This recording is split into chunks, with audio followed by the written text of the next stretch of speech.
Mr. Speaker, before I introduce the next speaker, excuse me, I would like to quote a military expert.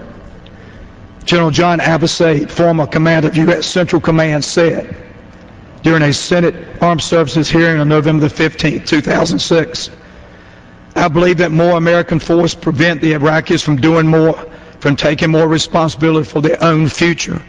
General Abisaid is not in favor of this surge. He is a military expert. This time, I will yield 6 minutes to the gentleman from Delaware, Mr. Castle.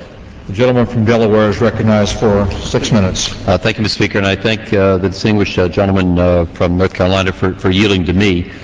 Mr. Speaker, since the beginning of the Iraq War, one of my foremost concerns has been the long-term stability of the Middle East and the potential impact that chaos in this region could have on our security. Our men and women in the United States military, among them hundreds of Delawareans, are doing extraordinary work under very complex and difficult circumstances, and we owe them an enormous debt of gratitude. Notwithstanding the heroic efforts of our military personnel, the Iraqi government has been unable to overcome the constant instability and sectarian violence that has marked much of the last 4 years. We have increased troop levels in the past, including Fallujah in 2004 and Baghdad this past July, with mixed results.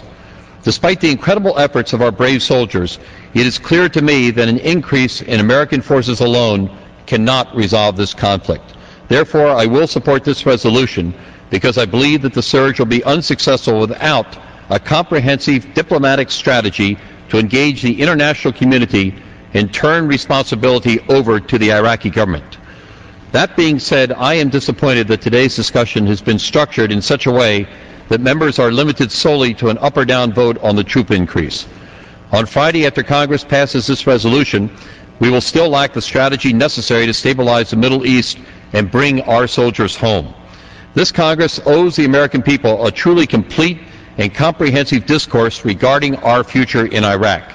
The situation facing our soldiers is extremely complex, and it is unfortunate that the Democratic resolution fails to accurately reflect that reality. In December, the Bipartisan Iraq Study Group presented a comprehensive blueprint to achieve stability in the region and transfer responsibility over to the Iraqi government, which I have in my hand, and I went back and reread this week. I would encourage everyone to reread it. In my opinion, one of the important recommendations made by the group was to call for a robust diplomatic effort to stabilize Iraq and ease tensions in the region.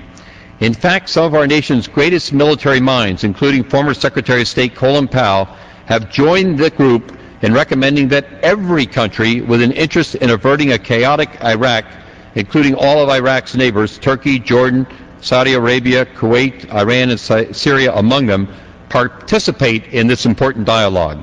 The group also recommended that we engage the United Nations Security Council, the European Union, and other international institutions in launching this new diplomatic offensive.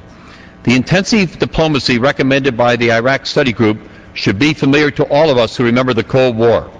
One of the best examples of this approach to diplomacy was evident when a week after President Reagan asked General Secretary Gorbachev to tear down this wall, he sent his administration to Moscow for diplomatic talks. The Iraq Study Group's recommendations are by no means a panacea, but their report does represent a new path forward based on the pragmatic style of diplomacy that helped us win the Cold War. For this reason, I have joined Congressman Frank Wolf and several of my colleagues in introducing legislation that endorses the Iraq Study Group's call for an integrated diplomatic initiative. In focusing on a true strategy for achieving stability in Iraq, this resolution seeks to improve our global standing and concentrate our efforts on funding an endgame based on a genuine commitment to diplomacy. To attain these goals, the Wolf Resolution seeks to lift our debate above the existing political rhetoric and pursue a comprehensive strategy to build regional and international support for stability in Iraq. It is equally crucial that we do everything within our ability to accelerate the training of Iraqi troops and provide them with the resources necessary to assume control of their own destiny. Mr. Speaker, as we speak, thousands of our nation's bravest and brightest are risking their lives to serve our country in Iraq. Protecting American soldiers must continue to be our greatest priority, and I will oppose any attempts to cut off funding for our troops who are serving in harm's way. Therefore, it is crucial that we advance constructive strategies, such as those identified by the Iraq Study Group, to end the violence and bring our troops home to their families. I yield back the balance of my time.